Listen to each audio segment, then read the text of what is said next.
When things aren't working out for a team, sometimes it's better to just hit that reset button and start fresh instead of trying to limp along for several years and hemorrhage money, players, and fans. And today, we're talking about teams who are in that exact situation right now. May have not believed in me from day one, but hopefully I can continue to prove you right.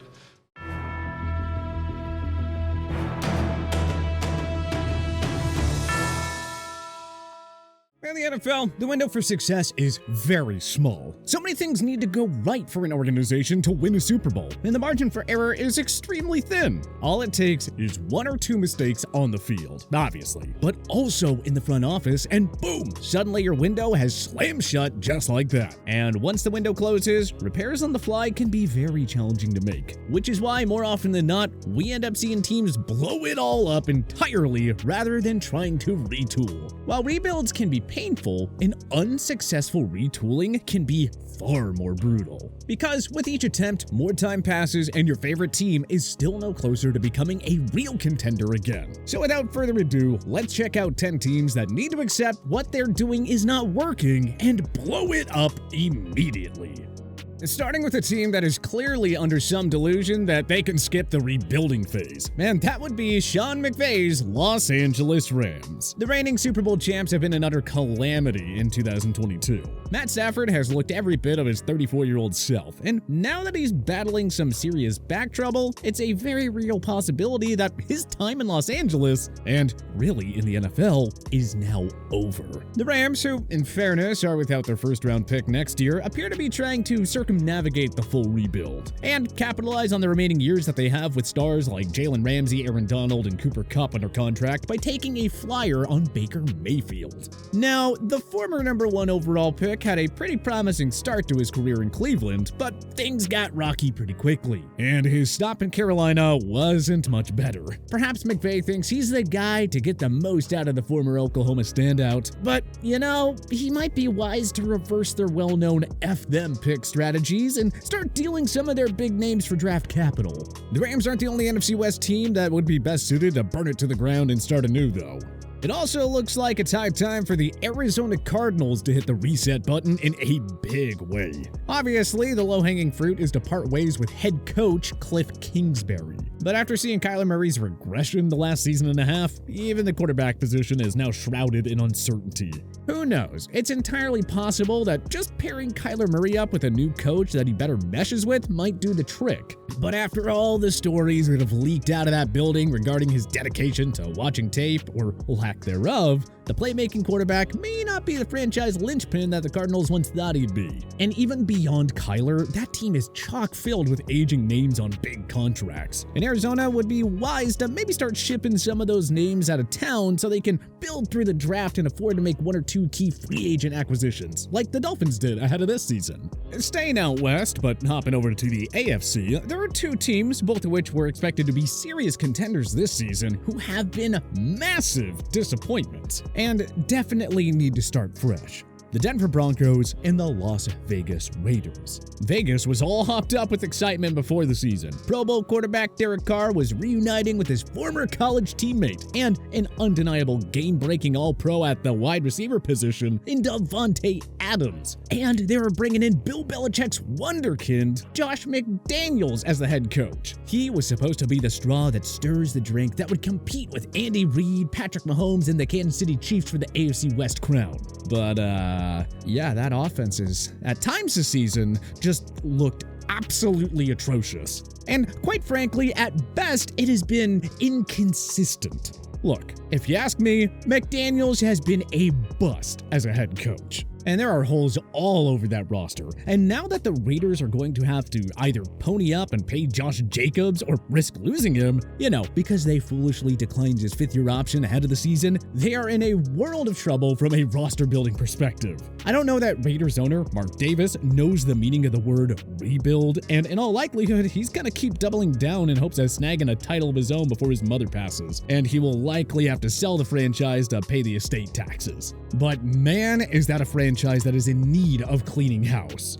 And in Denver, well, in Denver, the situation is even more dire. You see, the Broncos pushed literally all of their chips into the middle of the table ahead of the season, trading a slew of picks and players for Russell Wilson, then inking him to a massive $200+ million extension, and yeah, it's looking like that may go down as one of the single worst moves in NFL history. Their offense has been an absolute dumpster fire in every sense of the expression. And to make matters worse, that crazy aforementioned contract hasn't even started yet. Similar to Arizona, it seems clear that the obvious first move here would be to part ways with the head coach, as first-timer Nathaniel Hackett has looked completely outmatched out there in nearly every facet of coaching this year.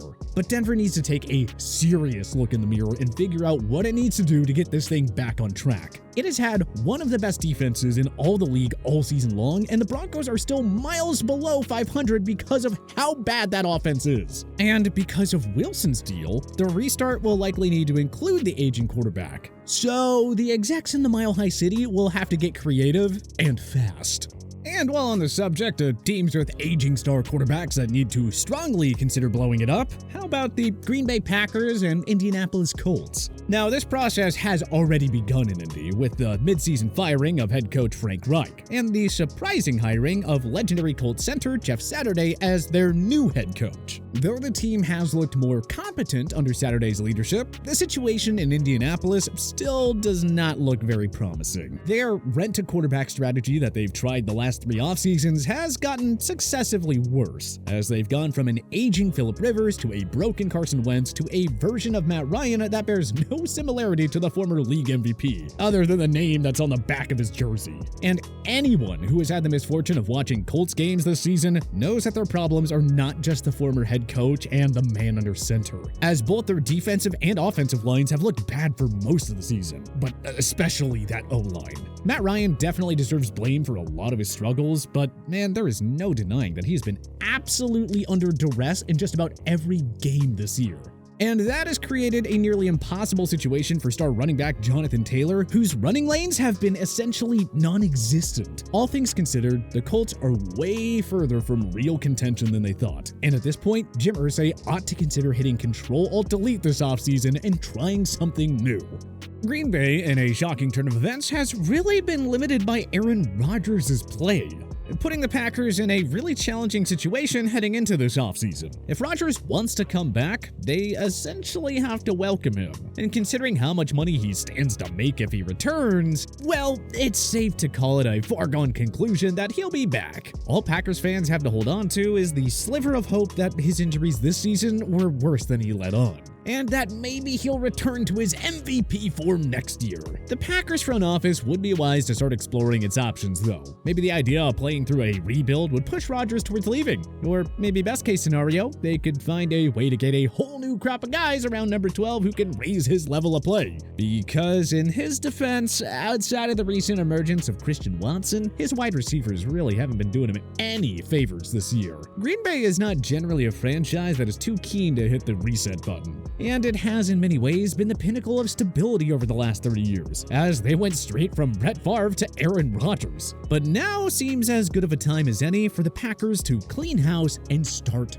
fresh. At least the turmoil that Green Bay and Indy are facing is from former league MVPs underperforming, as there are a couple of teams stuck in quarterback purgatory who are in desperate need of starting over. We're talking about the New Orleans Saints and the Carolina Panthers. Both teams have tried rolling the dice on former first overall selections. New Orleans brought Jameis Winston into the fold a few years back in the hopes that they could groom him to take over for Drew Brees once he retired. And Carolina traded for Baker Mayfield this past offseason, thinking that a change of scenery was all the Oklahoma standout needed to revitalize his career. Both of these experiments have been failures in every sense of the word. Jameis has been unable to stay on the field, and both Baker's play and availability have been extremely inconsistent. New Orleans expected some growing pains in the post-Drew Brees, Sean Payton era, but this level of ineptitude is unfamiliar to a team that's been fairly consistent over the past 15 years. I'm not entirely sure what they were expecting. I mean, after all, they went into the season with Andy Dalton and Jameis Winston as their two primary options at quarterback. But either way, the Saints need to start selling off some assets to build through the draft. They did pretty well with Chris Olave in last year's draft. And, you know, they're gonna need a whole lot more if they want to start winning games on a regular basis again.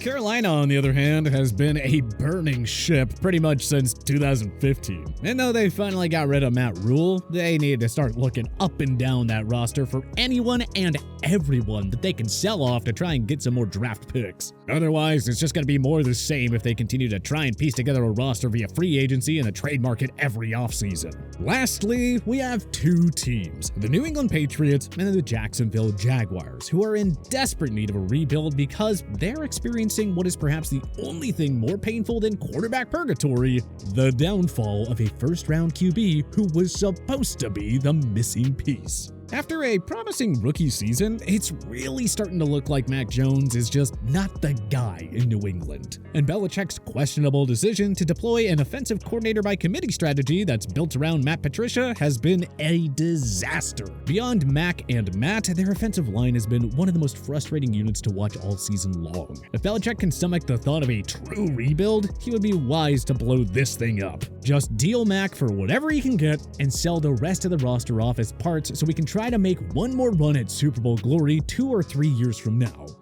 As far as Jacksonville is concerned, well, that has to be one of the most depressing situations that I've seen in some time. They had the good fortune of being able to land Trevor Lawrence, who by all accounts was supposed to be a generational can't-miss talent. But as it turns out, he may very well be a big miss. Lawrence has really only had a handful of solid performances over his 2 seasons in the league, and he no longer has Urban Meyer in town as a scapegoat. Could we see that all too familiar story for Jaguars fans unfold once again?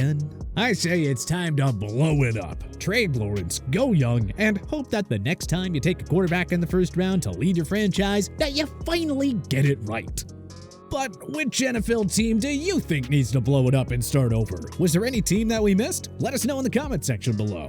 If you like this video and learned a thing or two, clicking the like button helps out a ton. And hey, we appreciate it. If this is your first time coming around to TPS though, subscribing is a great idea because we put out videos like this every single day. But as always, thanks for watching and we'll see you guys next time.